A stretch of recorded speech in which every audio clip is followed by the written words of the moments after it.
2024 bukan sekedar pilkada dan pileg.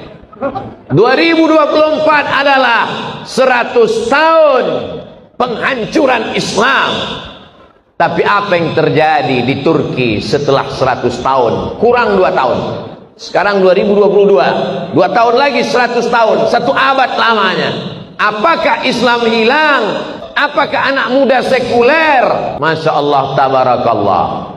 Saya sedang berada di pesantren tahfiz Quran As-Saifur Rahim Sulaimania. Dia tidak membawa senjata, dia tidak membawa partai, yang dia bawa hanya Quran saja. Dia ajarkan muridnya baca Quran, setelah itu diajarkannya baca kitab, akidahnya Ahlussunnah wal Jamaah. Nanti suatu saat dari atas menara Eiffel itu akan dikumandangkan azan sehingga seluruh Eropa itu akan Islam. Allahu Akbar. Dan itu janji Sayyidina Muhammad SAW. La taftahunal Konstantinia, kalian akan menguasai Konstantinopel. Orang kafir senyum mengejek Muhammad, gila, majnun, error ente, mana bisa menguasai Konstantinopel. Waktu itu kota yang paling besar, Konstantinopel, didirikan oleh seorang kaisar Romawi bernama Kaisar Konstantin. Janji Nabi terwujud 700 tahun sesudah itu. Kata Nabi, akan datang suatu zaman kalian akan menguasai Konstantinopel. Wala ni'mar amiru amiruha, panglima perangnya terbaik, namanya sama dengan namaku. Subhanallah, Masya Allah. Panglima perang yang menguasai Konstantinopel namanya akan diisi imigran dari 2 negara, Tunisia, Aljazair. Zainuddin Zaidan jadi orang imigran terkenal dengan sepak bolanya, punya rumah makan, punya restoran Islam food. Di mana? Di Prancis. Maka orang Islam akan memenuhi. Orang Eropa kemana? Jerman, Inggris, Prancis tidak mau menikah. Mereka akan musnah sendiri disebabkan virus HIV/AIDS. Penyebarannya dibantu oleh apa? LGBT, lesbi, gay, biseksual, transgender. Itu penyakit mereka yang mereka kembangkan di tempat kita. Orang kita jangan ikut. Orang Islam takkan terkena LGBT. Kenapa? Karena dia menikah. Mereka tak mau menikah. Makanya di Jerman siapa yang mau nikah punya anak ditanggung sampai S3. Kenapa? Karena mereka susah, tak mau. Saya ketemu satu jemputan dengan bule di Indah Kiat. Satu malam saya ceramah di Indah Kiat, pulang satu jemputan. Saya tengok di belakang bule. Kalau laki-laki Pak Le. Saya tanya, how are you? Fine. Where are you come from? Switzerland. Dari mana kampung? Switzerland. Are you have children? Ada punya anak? No child. Saya tak punya anak, kata dia. Why? Kenapa? Saya bilang, no time. Tak ada waktu, kata dia. Baru saya paham cerita Bernard Lewis. Mereka akan musnah karena mereka tak mau menikah, mereka tak mau punya anak, dan mereka terserang HIV/AIDS. Beda sama orang Islam. Orang Islam nikah, makan tidur, makan kangkung, ikan asin, 10 lahir. Banyak anak, banyak rezeki. Akhirnya umat Islam populasinya besar, mereka akan musnah. Maka orang Eropa sekarang sedang ketakutan akan kebangkitan Islam itu. Jangan sampai di Eropa bangkit, di Amerika bangkit, di tempat kita malah hilang. Orang kita asik nak ikut orang barat saja, rambut dicat pirang. Tengok anak-anak orang Islam pakai anting di lampu merah, anting, macam sapi kurban. Pakai baju sobek-sobek. Ini ikut mana? Rambut dicat pirang. Saya heran tengok, rambut pirang, hidung besek. Tak cocok, tak connect. No connecting. Ini yang dimuliakan Allah Subhanahu wa ta'ala.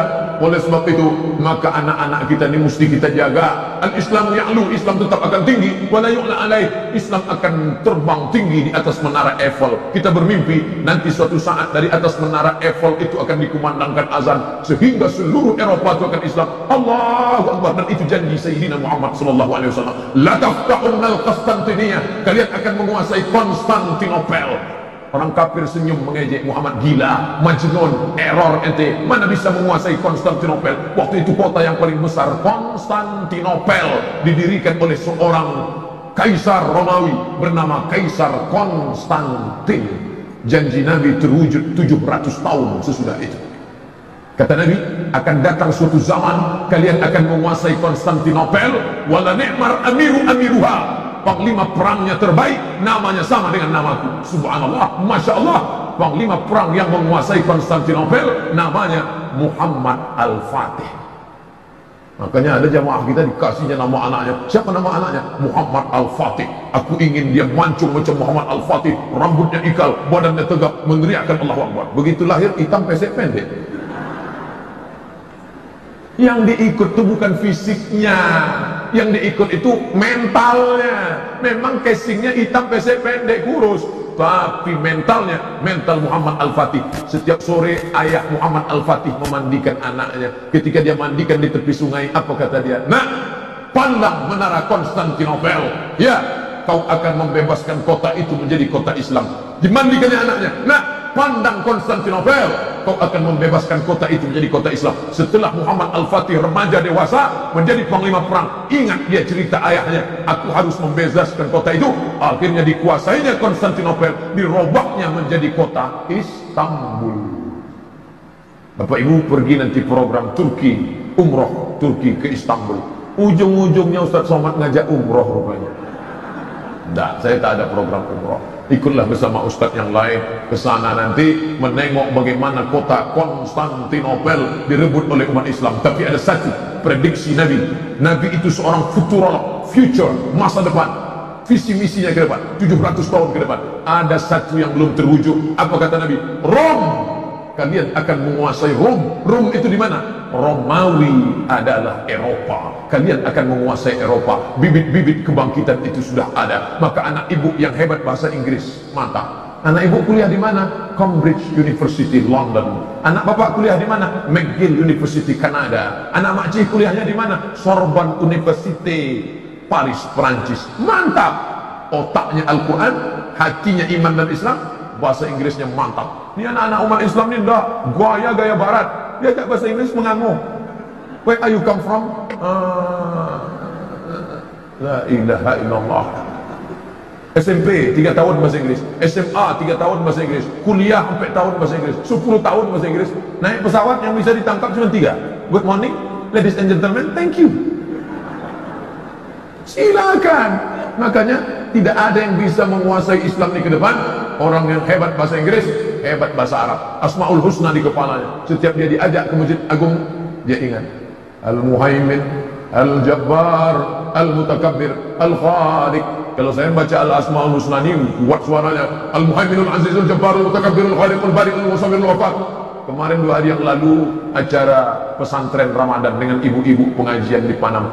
Lama saya datang, dinyanyikan mereka. Ya Rahman, Ya Rahim, Ya Malik, Ya Qudus, Ya Salam, Ya Mu'min, Ya Muhaimin, Ya Aziz. Pas saya sampai, Ya Ahad, Ya Somad.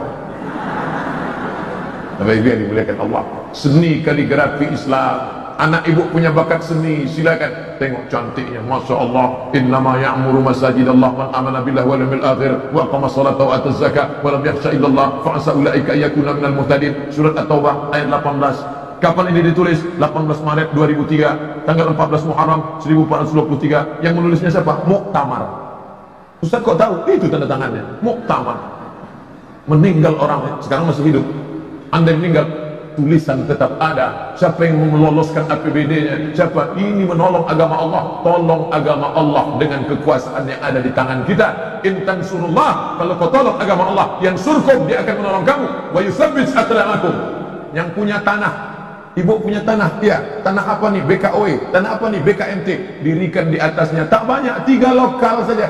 SMP kelas 1, SMP kelas 2, SMP kelas 3, SMP IT BKOE, SMP IT PKK, SMP IT BKMT, SMP IT macam-macam, sudah bisa menyelamatkan anak umat Islam 120 orang. 40, 40, 40, 120 sudah selamat. Kristenisasi, liberalisasi, komunisasi, rusak kepala anak-anak kita. Masuk pagi, pulang sore, full day. Masuk jam 8, pulang jam 4, tamat SMP, hafal Quran 3 juz, juz 30, juz 1, juz 29. Masuk SMA IT, tambah lagi. Insya Allah tamat SMA, anak Riau hafal Quran 6 juz. Berapa hafalan Qurannya? 6 juz. Dulu 3 juz, juz pokat, juz melon, juz mangga. Sekarang sudah Al-Quran di kepalanya. Berapa pelajaran agamanya? 5 pelajaran agama. Quran, hadis, bahasa Arab, sejarah Islam, fikih, akidah. Kenapa diajarkan Quran hadis? Supaya jangan sampai meninggalkan Quran.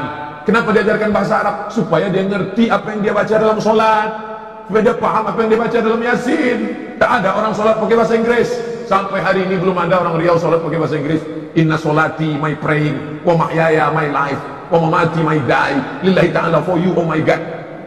Tak ada. Ajarkan dia Quran hadis, ajarkan bahasa Arab, ajarkan akidah akhlak, lurus akidahnya, tidak menyembah batu, tidak menyembah cincin, tidak ikut sekuler, tidak ikut liberal. Ajarkan fikih, biar tahu dia nanti kalau emaknya nanya, nak, kalau emak sudah sholat witir di masjid, pulang ke rumah, masih bolehkah emak tahajud? Boleh mak, karena walaupun sudah witir nanti malam tetap boleh. Bolehkah emak gosok gigi waktu puasa? Boleh. Belajar apa? Fikih, fikih, fikih. Ini semua mesti ditanamkan. Ajarkan sejarah Islam, supaya apa? Mengerti dia dulu Islam ini Nabi Muhammad, selesai Nabi Muhammad Abu Bakar, Umar, Utsman, Ali, selesai Khulafaur Rasyidin Bani Umayyah, selesai Bani Umayyah, Bani Abbasiyah, hancur Bani Abbasiyah, diakhiri dengan Turki Utsmani 1924, hancur kekuasaan umat Islam menjadi negeri-negeri kecil boneka-boneka yang dipermainkan oleh Amerika dan Eropa. Mengerti dia sejarah agamanya, mengerti dia sejarah negerinya, itu dimasukkan ke dalam sekolah umum, casingnya SMP, casingnya SMA, tapi di dalamnya ada signal 5 pelajaran agama Islam. Yang punya tanah banyak luas, untuk apa tanah banyak-banyak kosong? Ibu punya tanah? Iya. Ibu punya duit? Iya. Gabungkan tanah dengan duit, didikan 3 lokal. Banyak guru-guru kita, saudara-saudara kita, cerdana guru yang belum bisa digunakan ilmunya, pakaikan. 5 guru terpakai, guru bahasa Arab, guru akidah akhlak, guru fikih, guru Quran hadis, guru sejarah Islam. Sudah berapa bisa menampung pekerjaan? Anak kita selamat, negeri kita aman. Caci maki, sumpah serapah tak menyelesaikan permasalahan. Sekarang kita bangga, jamaah haji terbesar Indonesia, jamaah umroh terbanyak Indonesia. Ini buih-buih di tengah lautan, dia mudah dipecah, dipukul ombak, dihempas gelombang. Kalau didalamkan agamanya, insya Allah dia akan kuat. Bagaimana kuatnya? Nih, BKW, BKMT, PKK, semuanya sama. Ibu-ibunya saya tak ragu, sikit pun saya tak ragu, ibu-ibunya sudah selamat. Tapi anak-anaknya yang di luar sana, siapa yang menyelamatkan? Yang masih pakai baju minimalis, yang masih pakai baju you can see, yang masih pakai baju rok setengah tiang. Tak mungkin Ustaz Somad mengambil ceramahnya. Ini sekarang, kalau pergilah kita habis sholat ini, pergi ke Ramayana, berserak orang pakai baju sepotong-sepotong, tak mungkin saya ceramah di sana, Assalamualaikum warahmatullahi wabarakatuh. Mau udah dicampakkan mereka saya ke Indonesia. Ini tak selesai dengan ceramah, ini tak selesai dengan iktikaf pengajian. Mesti digalang kekuatan, tapi bukan untuk membinasakan, bukan untuk menghancurkan. Islam mengajak orang ke jalan Allah. Ud'u ila sabili rabbik, ajak orang ke jalan Allah bil hikmah, dengan cara yang santun, wal mau'izatul hasanah, suri tauladan yang baik. Dia mesti debat dengan cara baik. Wajadilhum, debat mereka billati hiya ahsan, dengan cara yang lembut. Maka dia akan, tapi jangan kau sangka dia masuk Islam karena lidahmu, bukan. Inna rabbaka huwa a'lamu biman dhalla an sabilih, Allah lebih tahu siapa yang dapat hidayah. Wa huwa a'lamu bil muhtadin, berwarna-warni, beraneka ragam. Kenapa tiba-tiba keluar kata berwarna-warni? Gara-gara menengok jilbab warna-warni. Ada kuning, ada putih, ada merah, ada biru, ada hijau, ada ungu, tapi semuanya sama-sama menghadap Allah, sama-sama asyhadu an la ilaha illallah wa asyhadu anna Muhammadan Rasulullah. Bertetangga dengan Sunda, bertetangga dengan Islam, bertetangga dengan Kristen, bertetangga dengan Cina, bertetangga dengan Konghucu, semuanya adalah hamba Allah. Aku beriman kau mungkin posisimu juga akan dapat hidayah kalau aku selalu mengajak kau ke jalan yang benar, tapi andai tidak, Allah yang memberikan hidayah. Allahumma ja'alna sababan liman ihtada. Itu salah satu doa, jadikanlah orang ini dapat hidayah, tapi dapatnya melalui lidah. Ada orang-orang yang bukan ustaz, bukan ustazah, tapi orang lain bisa dapat hidayah karena mulut dia, hanya karena ngajak ngobrol, hanya cerita, hanya satu kantor, luluh hati orang melihatnya. Itu yang dikatakan Nabi, ayyadillahu bika rajulan wahidan, satu orang dapat hidayah karena mulutmu, khairun min umurin ni'am, lebih baik daripada engkau memiliki